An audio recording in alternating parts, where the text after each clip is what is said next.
doing this backwards like I did everything. Acting. When I was living in Dallas, I went and I became an extra in a movie. They cut all my hair and shaved my mustache, and I was in a scene. I'm standing right here, the people walking by, and the camera's following them.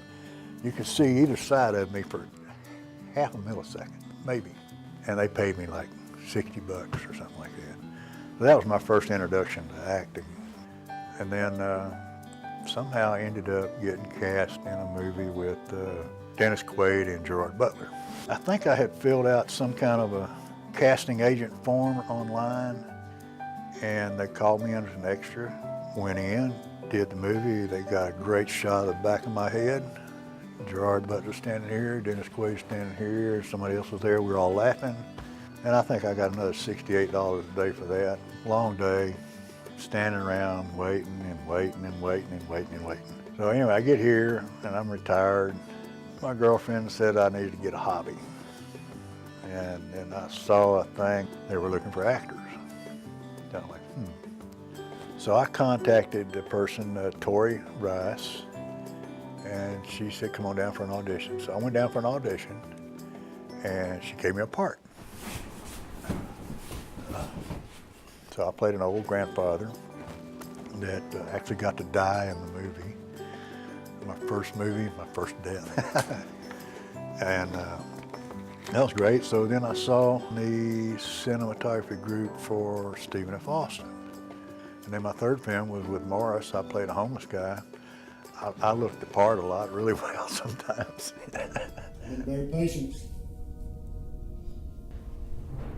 I just need a little more time. Y'all typed me in as a bad guy in a couple of movies, 3 movies so far. I do play bad guys and homeless guys really well. Doctors, I can play those pretty good. Been 3 doctors. You know, I can switch types. You know, I can comb my hair back, slick it back, look respectable. I can leave it like it is, look like an old homeless guy, basically. One of my headshots is I hadn't shaved for a while, and look, one of my grunge shots is what I call it. So, a lot of different roles, because I'm not really a bad guy. So I grew up in Mansfield, Louisiana, and my dad was in the chicken business in Logansport. I have a sister, Penny, went to Wentworth Military Academy in Lexington, Missouri. Started college as an oceanography degree. Had a 3.0 in college when I left there. Turned into, I better do something to get through college. And didn't make my grades the next semester, so I dropped out of college. Went to work for my dad for about 1.5 years. Became a Texas resident and entered Stephen F. Austin. There was keg parties all up and down every street in Nacogdoches. In fact, there'd be 4 or 5 houses in a row having keg parties at night. Well, I didn't make my grades, so I went back to work. Kentucky Fried Chicken is really finger licking.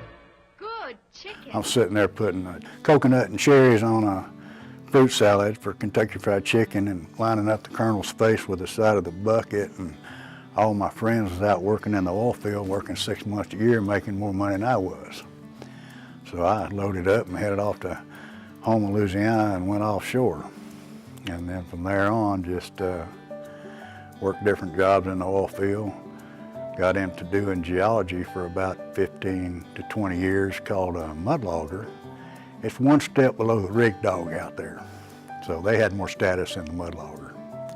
But we did all the geology, read all the gases, determined if they had good oil shows, gas shows, whether it was CO2, if it was H2S. We were all trained, put on our air packs and went out there on the rig, and the hands pulled the pipe, and I stood there and watched so I could get some samples out of the drill pipe.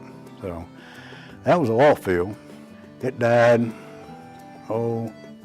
about around 89, 87, 89, 88, that around there.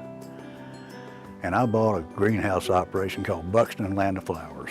I had 6 greenhouses out there covered in plastic, growing everything from marigolds to staghorn ferns and ficus trees, and When I got in that business, I didn't even know what a marigold was. And then Richard Cook come along, made me an offer. So 30 years ago, I sold it to Richard Cook. So it's now Cook's Nursery out on 21 West, going out that way. And he's done real well with it. Glad I got out of it.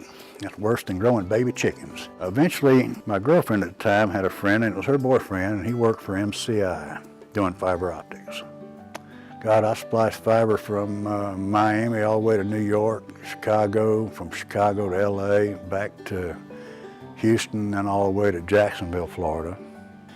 Then we did a couple of smaller stuff like Iowa Communication Network, where we hooked up all the schools to a fiber optic system for their video teleconferencing information. Then after that, it was kind of moving around a little bit. Had some kids when I was in Dallas teaching up there, and then left there, got divorced, went back to oil field, ended up doing more geology. Had my own company a couple of times, and then oil field died again. It worked out great. Acting. Well, I do it because I feel like I'm donating my time, gives me something to do. It's fun in capital letters, and it's work in small letters. If I was to write it down somewhere, I'd put fun all caps and then work all small letters, because it's a lot of fun and it's a lot of work. But there's more fun to it. I'm learning this stuff. Hey, maybe one day I'll be in your chair, be a director.